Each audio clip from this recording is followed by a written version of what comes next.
Even with all the science behind climate change, many governments are dragging their feet. Some even deny the existence of climate change. That's led to cities taking the lead to mitigate the effects and also to try to reduce carbon emissions. To talk about that, we have the Lord Mayor of Copenhagen, Frank Jensen. Mr. Mayor, thanks so much for joining us. As Mayor of Copenhagen, you've adopted a very ambitious plan to be carbon neutral by 2025. That's not far away, that's 6 years away. What kind of progress have you seen so far? Oh, we have seen a lot of progress. Since we decided to become the first carbon neutral capital city by 2025, we have reduced our carbon emissions with 42% since 2005 and until 2014. So it's a very good result, but we know we have to do more in the coming years. We have to have more energy from wind turbines, from windmills to the city. And we also need to capture carbon because it's necessary to capture carbon and storage also in Copenhagen if we want to be carbon neutral, and we will be that in 2025. How have you done that? Oh, we have invested heavily in the city in more green solutions. We have a very long tradition in Denmark for having district heating. 99% of all households in Copenhagen are linked to our district heating system, and now we have replaced coal to our power and heating platform. So now we use biomass, certificated biomass, so we can heat and make surplus heat and also hot water for our citizens with biomass. You say you still have a way to go. What's the plan for the next 6 years? As you pointed out, wind generation is one of them.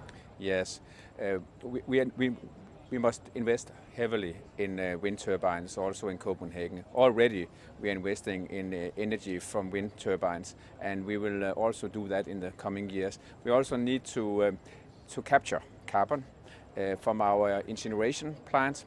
We will make now a pilot project where we are taking the CO2 emissions out of the emissions from the incineration plant, and then we will have to capture the carbon in the coming years. Do you think the plan that you have implemented can be emulated by other cities around the world? And the reason I ask for that, because I think you're in a unique position. Your city is relatively small. You have public support as well. Not all cities enjoy those things. We are sharing our solutions from Copenhagen with our colleagues in other cities. For example, in the Chinese capital city, Beijing, we have signed a sister city agreement with the mayor of Beijing, and we share our solutions with the mayor in Beijing. And that's what it's all about in the C40. C40 is the organization for the city leaders on climate, covering the biggest city in the world, inclusive Beijing, the capital city of China. And sharing is a part of our DNA in Copenhagen, because you don't have to innovate the wheel in every city. You can learn a lot from other cities and other decision makers in other cities. Your plan seems unique in one respect, in that, because when we normally talk about combating climate change, it's national governments that take the lead. But in your case, it's the city that's taking the lead. Yeah.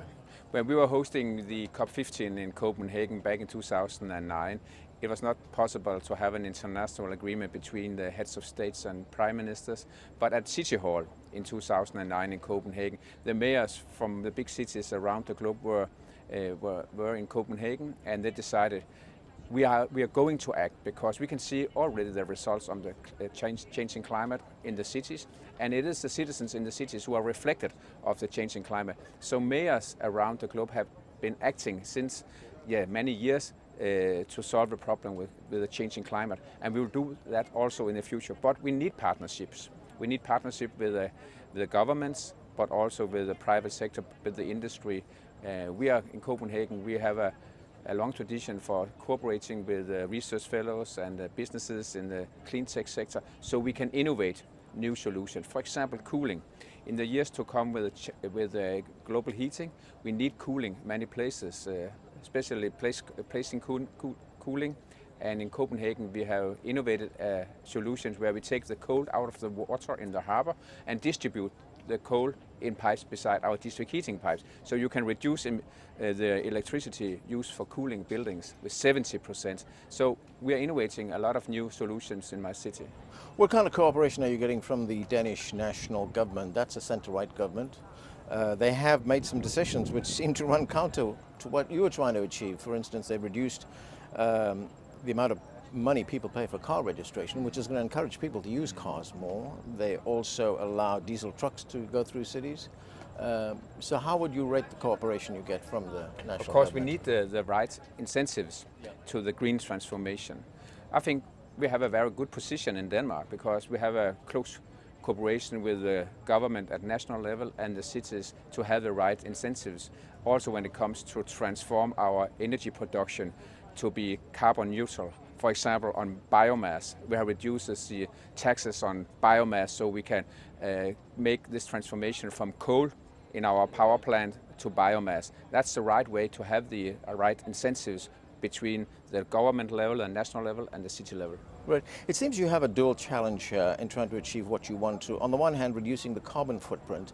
On the other hand, changing people's lifestyles. I mean, we still continue to consume a lot of meat, for instance, and we've seen studies that show us that the consumption of meat leads to the emission of a lot of greenhouse gases. So how do you overcome that?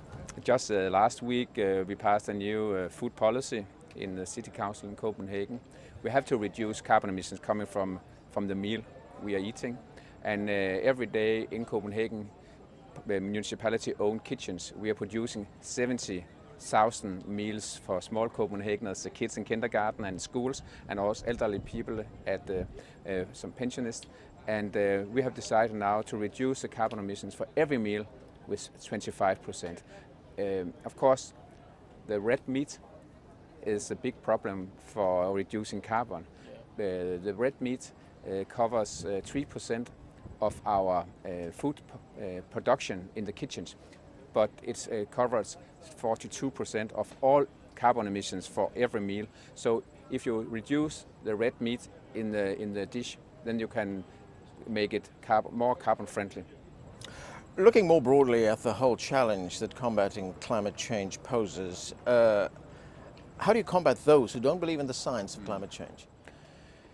Yeah, in Copenhagen, to be green is a lifestyle. I think that's because we introduced bicycling in my city for many years ago, 2 decades ago. It was also planned that the car should be king in Copenhagen, but we have decided to give more space to the bicyclists and to the pedestrians. And today, more than half of the Copenhageners use their bike for daily transportation. And it makes it a culture to be a green Copenhagener. And that's why so many Copenhageners support the transformation of Copenhagen to be carbon neutral, because it's a part of their lifestyle, it's a part of our culture. And I think that's the process we are going to take in many, many cities and also on national levels to make it a culture to transform our cities to be fossil fuel free and also to make them greener and more livable. So you're here at this international forum here at the United Nations. How do you convince those who don't believe in climate change? Among them, the President of the United States. Yeah, I have a close cooperation with many mayors here in the US. For example, the mayor here in New York, Bill de Blasio, and also the mayor in Los Angeles, Eric Garcetti. Many mayors in the US, they support and they will deliver on the Paris Agreement. And I think that will be the future, that the mayors around the globe will take the decisions and take the leadership to transform the cities and the countries to be more livable, more green. Maybe the President of the United States doesn't believe on climate change, but the people of the United States, I think they support their mayors to take the leadership. Right, talking about the mayor of New York and the mayor of Los Angeles, you've actually gone on a joint initiative with them, right? Yes, they're coming to Copenhagen in a few weeks in October, from the 9th to the 12th of October, where we are having the Global Mayor Summit, the C40 Global Mayor Summit in Copenhagen. And there we will decide to take the next steps. For example, on food policy, because many municipalities, they have a high production of food for the small kids, right, and for the school people. Yeah. And then we can make the right investments in the kitchens to make them more organic and also more carbon friendly. And then we can make the production in the agriculture sector to be more friendly for the climate. So what do you expect will come out of this conference of mayors? We will call for these climate crisis at the Mayor Summit because we can also see that all cities are going to make more concrete actions in the coming years. So we will call for this climate crisis, and we will make the next solutions and take the next steps to solve the problem. And in Europe itself, what kind of cooperation is there from the European Union? Because last June, the European Union failed to reach an agreement on reducing carbon emissions to zero by 2050. I think that will come up again. They have to decide to be carbon neutral by 2050, and my government and Denmark have decided to reduce the emissions with 70% in 2050. So a lot of governments in Europe are going to decide, and I think they will unite in the European Council and the European Union in the coming months. But there is a political challenge, isn't there? Because there's something like 21 parties in Europe that are right-wing, that are populist, that are opposed to the kinds of things that you're doing. Yes, but I can see even that the populists have not have recognized that the climate policy is necessary, and the voters want to have a more proactive approach to the climate change.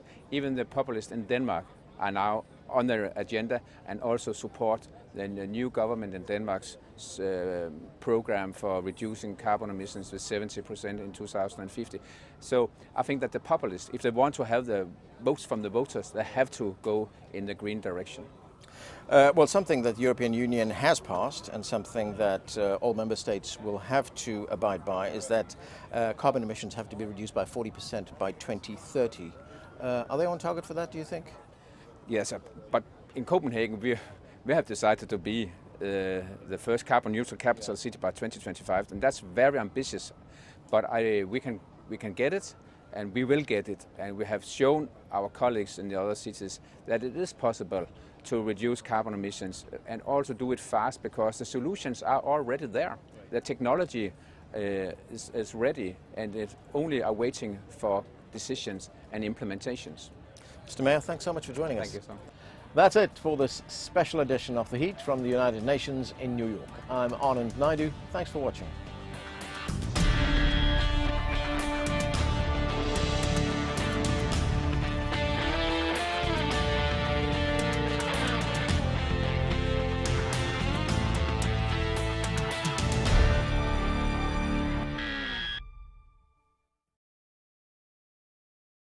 Hello everybody, I'm Anand Naidu. If you enjoy the thoughtful, engaged discussions you see on The Heat, you may also want to subscribe to our podcast. It's appropriately titled The Heat. Twice a week we take a deep dive on world headlines, talking to experts, journalists and others. It's a fresh, focused and intimate look at the issues that matter most. Whether it's the Hong Kong riots, the latest Middle East conflict or US politics, The Heat podcast gives the clear context needed to understand both what's going on and why. And what's best, we come to you. Whether you're at home or on the go, you can find the Heat podcast just about anywhere podcasts are found. Just search the Heat CGTN. Have a listen today and subscribe. Thanks.